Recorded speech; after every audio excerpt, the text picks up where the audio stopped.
Hello' viewers, ভিডিঅ'টো মই দেৰিকৈ আপলোড কৰিলোঁ।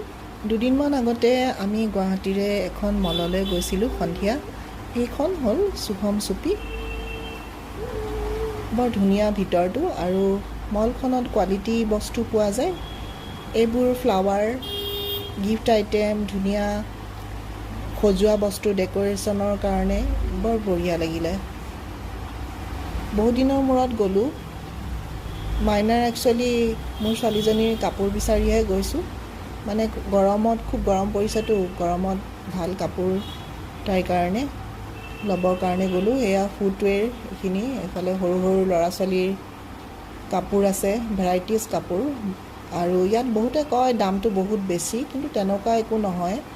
বস্তুবোৰো ভাল আৰু ৰিজনেবল হয় প্ৰাইচ। মাইনাৰ কাৰণে ফ্ৰকবোৰ তাইক পিন্ধাই চাইছোঁ, আৰু তাইও মানে ভালেই পাইছে। এনেই তাই আমনি কৰে কাপোৰবোৰ পিন্ধিবলৈ, কিন্তু তাই ইয়াত আমনি কৰা নাই, ধুনীয়াকৈ পিন্ধিছে। কাপোৰবোৰ পিন্ধাই চাইছোঁ তাইক, আৰু উঠি লৈছে একেবাৰে। তাৰপাছতে এয়া জোতা, তাইৰ জোতাৰ খুব উইকনেছ। জোতাযোৰ পিন্ধিয়ে ল'লে নহয় লাইট জ্বলা, আৰু খুব ঘূৰিছে। এইখিনি সৰু ল'ৰা ছোৱালীৰ বস্তু আছে। ইয়াত সকলোবোৰ বস্তুৱে পোৱা যায়, ডাঙৰ সৰু কাপোৰ, খেলা বস্তু। বাচ্ছাৰ কাৰণে এইটো বেবী ছেকশ্যন।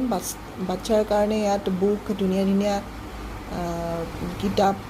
আৰু আমি গ'লোঁ আমাৰ কাপোৰবোৰ চাবলৈ, কাৰণ আহিছোঁ যেতিয়া আৰু লেডিজৰ কাপোৰ, আমি নিজৰ কাপোৰবোৰ নোচোৱাকৈনো কেনেকৈ থাকোঁ। ইয়াতো বহুতখিনি কালেকশ্যন আছে, ভাল ভাল কাপোৰ। আমি চালোঁহে, সময় কম আছিলে, গতিকে ঘৰলৈ ঘূৰি আহিব লাগে সোনকালে।